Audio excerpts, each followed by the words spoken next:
মনে রাখবেন, breast cancer যত আর্লি ধরতে পারবেন তত তাড়াতাড়ি আপনি বাঁচবেন, তত বেশি বাঁচবেন এবং দ্রুত সুস্থ হবে। ব্রেস্ট ক্যান্সারের রোগীরা কি সমস্যা আসলে কি ফিল করে, যেমন একটা হচ্ছে ব্রেস্টে চাকা, কোনো একটা দলা, কোনো অংশ শক্ত হয়ে যাওয়া, নিপল দিয়ে লাল রক্ত বেরোনো, এই জিনিসগুলো সবগুলো জিনিসই একটা ব্রেস্ট ক্যান্সারের রোগী ফিল করতে পারে। তার মানে কোনো রোগীর ক্ষেত্রে যদি এরকম হয় যে সে দেখছে যে তার নিপল দিয়ে লাল রস আসছে, অবশ্যই সে নিকটস্থ ব্রেস্ট সার্জন অথবা ক্যান্সার সার্জনের কাছে যাবে। অথবা তার বুকে হাত দিয়ে মনে হচ্ছে, যে আমরা ব্রেস্ট ক্যান্সার স্ক্রিনিং এ বলি যে প্রতি মাসে একবার করে নিজের ব্রেস্ট নিজে পরীক্ষা নিরীক্ষা করতে, তো হাত দিয়ে বুঝতে সেই সেলফ ব্রেস্ট এক্সামিনেশন যদি সে করে দেখে যে কোনো একটা চাকা আছে, তাহলে সে ইমিডিয়েটলি ডক্টরের সঙ্গে দেখা করবে। দেখা করলে ওইটা থেকে পরীক্ষা নিরীক্ষা হবে, পরীক্ষা নিরীক্ষা হলে দ্রুত ধরা পড়বে যে তার ক্যান্সার হয়েছে কি হয় নাই। আমরা আমাদের চারপাশে এরকম অনেকজনকে পাই। আমি খুব রিসেন্টলি একজন রোগীর কথা বলি, আমরা রোগীর কাছ থেকেই শুনি যে উনি কিভাবে পেয়েছেন।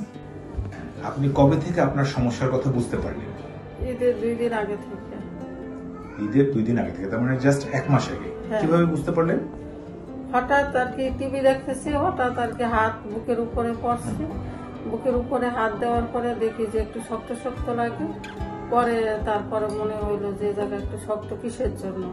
তার উনি বললো কি যে দেখাই, নিরীক্ষা করে দেখি যে কি দেখা যায়।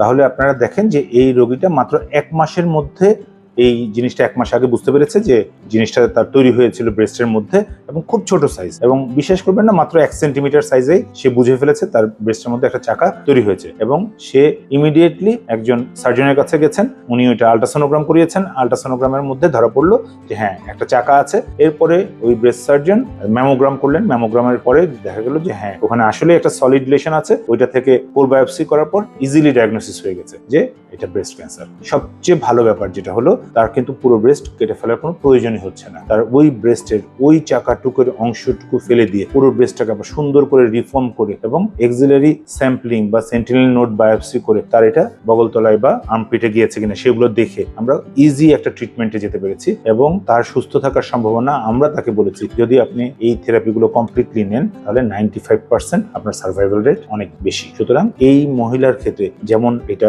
সৌভাগ্যের ব্যাপার হয়ে গেছে যে আর্লি ধরতে পেরেছে, এরকম যে কেউই করতে পারেন যদি নিজের ব্রেস্ট নিজে এক্সামিনেশন করতে থাকেন। ধন্যবাদ।